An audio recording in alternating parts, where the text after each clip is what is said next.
हे सांगा, नितेश राणे ज्या पद्धतीनं वादग्रस्त विधान करतायत आणि आता बकरी ईद आहे, बकरी ईदच्या पार्श्वभूमीवर कोणी वादग्रस्त विधान करू नये, शिवराज्याभिषेक सोहळा आहे, नितेश राणे ज्या पद्धतीनं बकऱ्याचे मटण आणि या सगळे वादग्रस्त विषय पुन्हा आणलेले आहे, राज्य मागासवर्गीय आयोग कसं बघते सगळे प्रकार?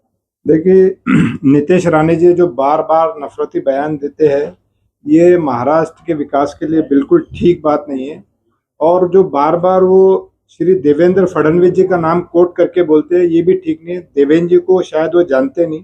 देवेंद्र जी आज जो हमारे जो नेता है वो महाराष्ट्र के नहीं, आज उनको पूरा महाराष्ट्र जानता है, पूरा भारत, पूरा इंडिया जानता है, पूरा विश्व जानता है। और आज वो महाराष्ट्र को जो है समृद्ध बनाने पे काम कर रहे हैं। और नितेश राणे जो है वो महाराष्ट्र को बर्बाद करने का काम कर रहे। वो पता नहीं उनको क्या है मुसलमानों से, मुझे समझ में नहीं आता। क्योंकि देश के जो प्रधानमंत्री है वो आज इस हिंदुस्तान में सूफी कॉरिडोर बनाना चाहते हैं। और नितेश राणे ये सबको, जो प्रधानमंत्री है, जो महाराष्ट्र के मुख्यमंत्री है, उनकी छवि खराब करना चाहते हैं। सर ये बताइए, जिस तरह से विश्व हिंदू परिषद और कुछ गोपालक संगठनों ने कहा है कि नितेश राणे ने कल बोला कि मुस्लिम और पाकिस्तान के बारे में उन्होंने कल और एक जिक्र किया है, उसके बारे में क्या कहें? देखिए, जो मुसलमान यहाँ है वो ईमानदार है, और जो पाकिस्तान चले गए मैं उनके बारे में बोलना नहीं चाहता। तो मुसलमानों के जख्मों को बार बार खुरेदना नहीं चाहिए, क्योंकि जो यहाँ जो भारत में जो मुसलमान रहता है वो ईमानदार मुसलमान है। जो पाकिस्तान चले गए वो हो सकता बेईमान थे, लेकिन हम जो यहाँ मुसलमान रहते हैं वो भारत के मुसलमान हैं। हम ईमानदारी से यहाँ रहते हैं, ईमानदारी से अपना कर्तव्य निभाते, यहाँ के कायदे को मानते। मैं आपको बताना चाहता हूँ कि कुरान शरीफ में अगर आप उठा के देखो तो पारा नंबर 13, सूरा नंबर 12, आयत नंबर 76 में लिखा हुआ है कि जिस देश में, जिस प्रांत में, जिस कस्बे में आप रहते हैं वहाँ के कायदे को मानना है। अगर यहाँ पे कायदा है कि गो हत्या, यहाँ पे गोवंश जो बैन है, तो कोई भी मुसलमान यहाँ पे गोवंश की कुर्बानी नहीं करेगा। बात है बकरा ईद की, बकरे की कुर्बानी करना, तो अलग अलग देशों में अलग अलग चीजों की कुर्बानी होती है। अब बकरे से जो विषय है उसमें बहुत सारे हिंदू समाज के लोगों का रोजगार जुड़ा हुआ है। अगर आप देखें तो खटिक समाज अगर देखो तो वो हिंदू समाज है।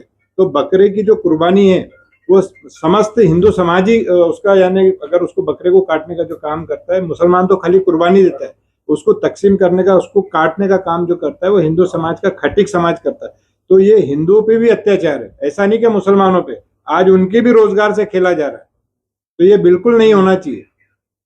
त्या संदर्भात नितेश राणेला आयोग नोटीस पाठवणार का? वारंवार जसे वक्तव्य येतात। देखिए, अगर इस बात को लेके महाराष्ट्र में कोई विवाद होता है तो डेफिनेटली अल्पसंख्यक आयोग उनको सेक्शन 10 के अंतर्गत बुलाएगा, और इस यानी कि यहाँ कुछ भी तीर्ण निर्माण हुआ उसका जिम्मेदार जो है वो उनको ठहराया जाएगा।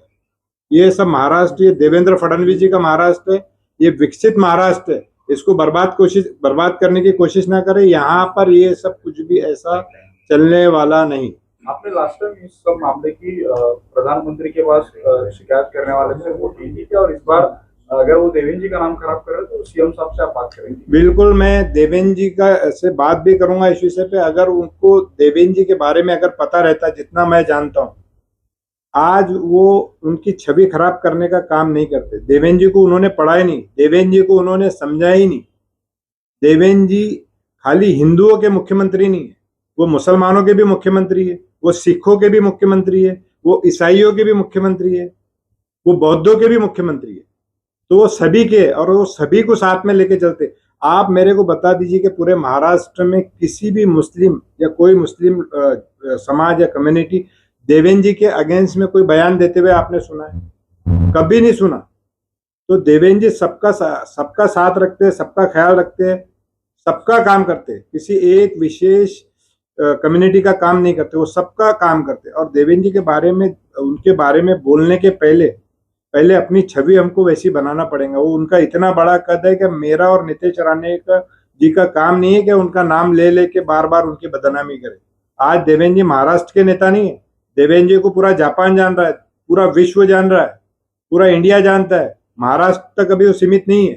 तो देवेंद्र जी के बारे में बात करने से पहले 100 बार हमको सोचना चाहिए कि उनकी छवि खराब ना करे। उठे सूठे बोल देते क्या यहाँ पे वो बंगले पे ये बैठे, ऐसा है वैसा है। तो देवेंद्र जी का नाम लेके कोट ना करें। उनकी व्यक्तिगत राय हो सकती है, आप अपना व्यक्तिगत बोलिए। यहाँ का जो कायदा देवेंद्र जी ने, अगर आप देखो एक बैठक लिए तो बैठक में उन्होंने सारे लोगों को बुलाया, मुस्लिमों को भी बुलाया कि यहाँ की सुरक्षा व्यवस्था कायदा कैसा बराबर है। तो ये सब सोच समझ के बोलना चाहिए नीतीश राणे जी। नीतीश राणे कांग्रेस से भी आते हैं, इसके पहले वो कांग्रेस के भी विधायक थे, तो आपको लगता है कि वो कांग्रेस वाले संस्कार उनका है, वो भाजपा में आके पूरी तरह से भाजपा की नहीं हो पाए?